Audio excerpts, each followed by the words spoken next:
اللہ جل شانہ نے قرآن مجید میں ارشاد فرمایا، الف لام میم ذالک الکتاب لا ریب فیہ، صدق اللہ العظیم۔ پروردگار عالم نے ارشاد فرمایا، الف لام میم، یہ وہ کتاب ہے جس میں کوئی شک نہیں ہے۔ پھر پروردگار عالم نے قرآن مجید میں ارشاد فرمایا، الحمدللہ الذی انزل علی عبدہ الکتاب ولم یجعل لہ عوجا، سب تعریفیں اس اللہ کے لیے ہیں جس نے اپنے بندے پر کتاب نازل کی ہے، ایسی کتاب جس میں کسی قسم کی کوئی کجی نہیں ہے۔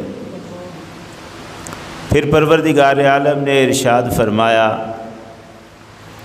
نزلنا علیک الکتاب تبیانا لکل شیء، اے حبیب مکرم صلی اللہ علیہ وسلم، ہم نے آپ پر وہ کتاب نازل کی ہے جو ہر چیز کا روشن بیان ہے۔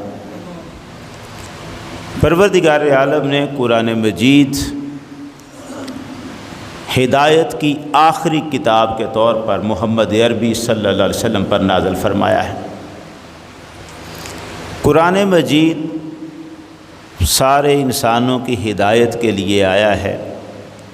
دراصل اللہ جل شانہ نے جب آدم علیہ السلام کو جنت سے زمین پر بھیجا تھا، اس وقت ایک وعدہ فرمایا، فَإِمَّا يَأْتِيَنَّكُم مِّنِّي هُدًى فَمَن تَبِعَ هُدَايَ فَلَا خَوْفٌ عَلَيْهِمْ وَلَا هُمْ يَحْزَنُونَ۔ آدم تم زمین پہ جا رہے ہو، تمہاری اولاد پیدا ہوگی، نسل انسانیت فروغ پائے گی، میری طرف سے تمہارے پاس ایک ہدایت آئے گی۔ فَإِمَّا يَأْتِيَنَّكُم مِّنِّي هُدًى، تم سب کے پاس میری طرف سے ہدایت آئے گی، آتی رہے گی۔ جو کوئی اس ہدایت کی پیروی کرتا رہے گا اسے نہ کوئی خوف ہوگا نہ کوئی غم ہوگا۔ ہر خوف اور غم سے وہی بچے گا جو میری ہدایت کی پیروی کرتا رہے گا۔ اس کا مطلب یہ ہے، جو کوئی اللہ کی ہدایت کی پیروی سے ہٹ جائے، خوف اور غم دونوں اس کے پیچھے لگ جاتے ہیں۔ خوف اور غم سے نجات اسی کو ملتی ہے جو رب کی ہدایت کا پیروکار بنا رہتا ہے۔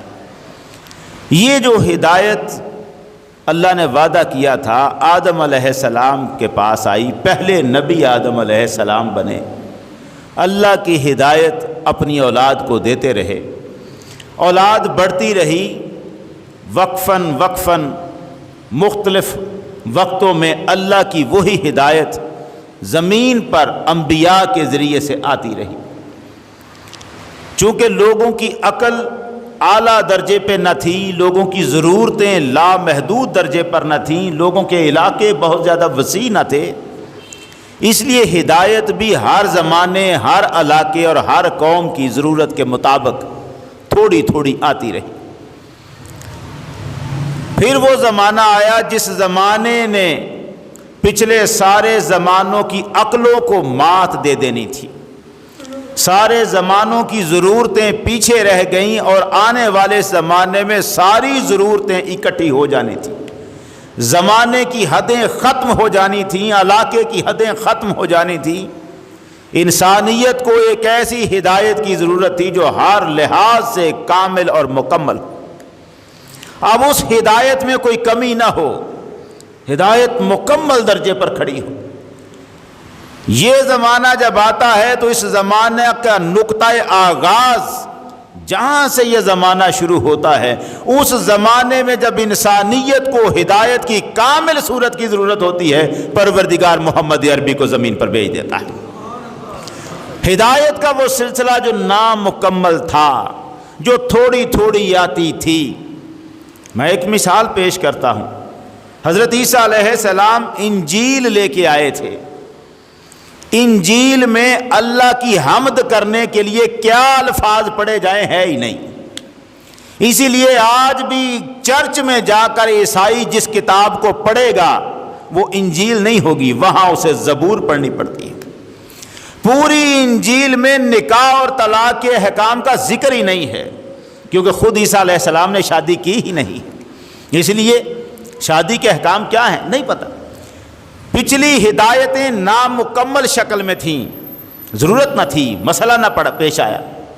نبی اکرم صلی اللہ علیہ وسلم کامل ہدایت لے کے تشریف لائے، اور وہ جو ہدایت ہے کامل، اس کا نام اللہ نے قرآن رکھا ہے۔